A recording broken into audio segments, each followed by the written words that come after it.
हा अपघात नाहीये, हा घातपात आहे. त्याच्यावर मला असं वाटतं की खरं तर 12 महिने 24 तास राजकारण संजय राऊत साहेब करतात. खरं तर ही वेळ नाहीये.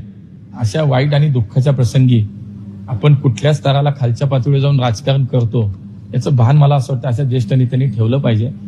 आज पूर्ण महाराष्ट्र आपण पाहतो की दुःखात आहे. एक कर्तृत्वान नेता आपल्यामधनं गेलाय. या राज्याचे विद्यमान असलेले उपमुख्यमंत्री आपल्यातनं गेलेत. मला असं वाटतं की प्रत्येकाच्या मनामध्ये एक दुःख, एक सल, एक वेदना आहे आणि अशा परिस्थितीमध्ये आपण राजकारण करतो हे दुर्दैव आहे. मला असं वाटतं की हे न पटणार आहे आणि तशी त्यांची विश्वासार्हता समाजातली नाहीच आहे काही. त्यामुळे त्यांनी काय बोलण्याकडे फार लक्ष देऊ नये असं मला हा अपघात नाहीये, हा घातपात आहे. त्याच्यावर मला असं वाटतं की खरं तर 12 महिने 24 तास राजकारण संजय राऊत साहेब करतात.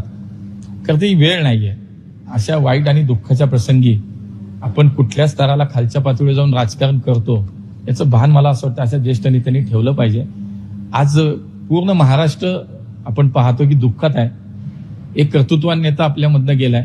या राज्याचे विद्यमान असलेले उपमुख्यमंत्री आपल्यातनं गेलेत. मला असं वाटतं की प्रत्येकाच्या मनामध्ये एक दुःख, एक सल, एक वेदना आहे आणि अशा परिस्थितीमध्ये आपण राजकारण करतो हे दुर्दैव आहे. मला असं वाटतं की हे न पटणार आहे आणि तशी त्यांची विश्वासार्हता समाजातली नाहीच आहे काही. त्यामुळे त्यांनी काय बोलण्याकडे फार लक्ष देऊ नये असं मला